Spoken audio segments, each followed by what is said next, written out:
وَوَجَدَكَ عَائِلًا فَأَغْنَىٰ، پایا اللہ نے آپ کو کیا تنگ دست ہیں، وہ اللہ نے غنی کر دیا۔ غنی کس طور سے کیا؟ حضرت خدیجہ سے شادی ہوئی 25 برس کی عمر میں، جو عرب کی متمول ترین خاتون، ان کی اپنی فرمائش پر یہ شادی ہوئی، انتہائی محبت کرنے والی۔ تو واقعہ میں آپ کو سنا رہا تھا کہ اس زمانے میں یہ 25 برس سے لے کر اور 40 برس کی عمر شریف کے مابین کبھی یہ واقعہ پیش آیا ہے کہ حضور ایک دفعہ کہیں نکل گئے مکے سے باہر، مختلف وادیاں ہیں، پہاڑ ہیں، پہاڑوں کے مابین وادیاں ہیں۔ ایک وادی میں آپ نے دیکھا وہ قبیلہ آ کر پڑاؤ ڈالے ہوئے ہے، انتہائی مفلوق الحال، بھوک کی وجہ سے جسم سوکھ کر کانٹے ہوئے ہیں، تن پر کپڑے نہیں ہیں۔ حالت دیکھ کر آپ آئے، انتہائی ملول اور غمگین ہو کر گھر میں آ کر چادر لے کر لیٹ گئے۔ اب پوچھا حضرت خدیجہ نے کیا ماجرا ہے، کیا معاملہ ہے؟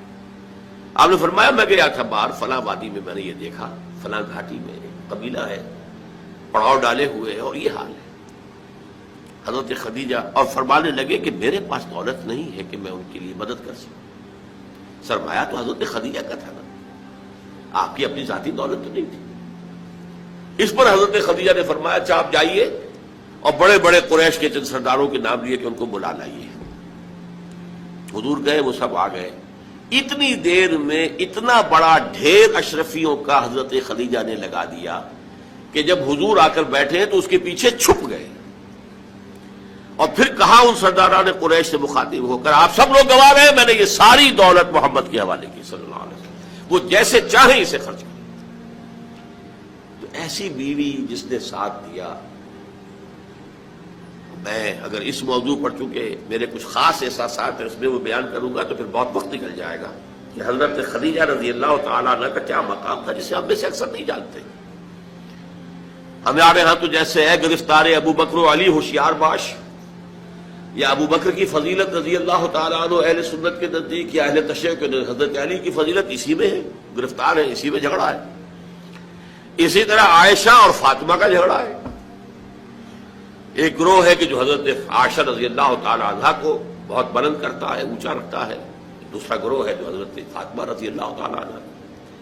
لیکن یہ کہ حضرت خدیجہ الکبریٰ کا ذکر نہیں ملتا، بہت کم ملتا ہے۔ لیکن حضرت فاطمہ کی والدہ حضرت خدیجہ جو صدیقۃ الکبریٰ ہیں، ان کے نام کے ساتھ کبریٰ اس لیے جمع ہوا ہے، صدیق اکبر، الصدیق الاکبر ہے حضرت ابو بکر رضی اللہ تعالیٰ عنہ، الصدیقۃ الکبریٰ، جیسے حضرت مریم کے بارے میں آتا ہے قرآن میں کان امہ صدیقہ، تو اس امت کی الصدیقۃ الکبریٰ حضرت خدیجہ رضی اللہ تعالیٰ عنہا۔ اور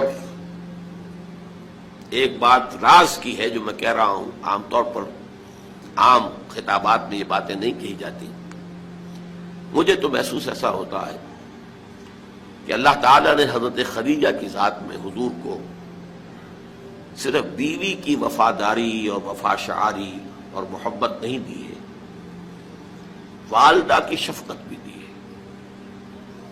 حضور محروم ہوئے بہت ارلی عمر میں، والد کو تو دیکھا ہی نہیں، والدہ کی شفقت سے بھی بہت جلد محروم۔ عمر کا فرق اتنا تھا، 25 اور 40، اندازہ کیجیے۔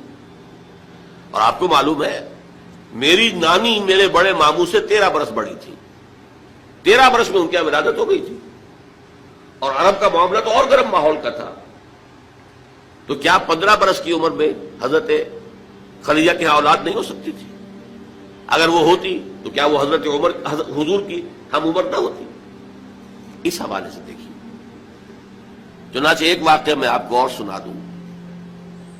ایک مرتبہ حضور صلی اللہ علیہ وسلم اسی طرح جو بھی نیا تجربہ تھا عالم ملکیت اور عالم بشریت کے درمیان اتصال کا، اور جس کی وجہ سے ایک خوف کی سی کیفیت، ایک تشویش کا سا انداز، تو حضرت خدیجہ نے ایک مرتبہ یہ کہا کہ اچھا اب جب وہ آئے، وہ فرشتہ ہے یا کیا ہے، وہ بدروح ہے یا کوئی واقعتاً فرشتہ ہے، جب بھی وہ آپ کو نظر آئے تو مجھے بتائیے گا۔ حضرت جبرائیل آئے، حضور نے فرمایا وہ آ گیا۔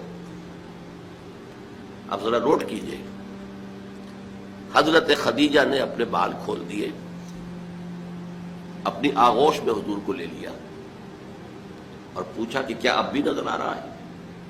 آپ نے فرمایا نہیں۔ فرمایا یقیناً یہ فرشتہ ہے، یہ کوئی بدروح نہیں ہے، فرشتہ ہے جس نے حیا کی ہے. اگر کوئی بدروح ہوتی تو لذت لیتی، وہ غائب نہ ہوتی. اب آپ اندازہ کیجئے عظمت فکر، سوچ کا، آپ کے فکر کا، شعور کی بلندی کا. بہرحال سن 10 نبوی کا تذکرہ کر رہا تھا، حضرت خدیجہ کا انتقال ہو گیا، ابو طالب کا انتقال ہو گیا.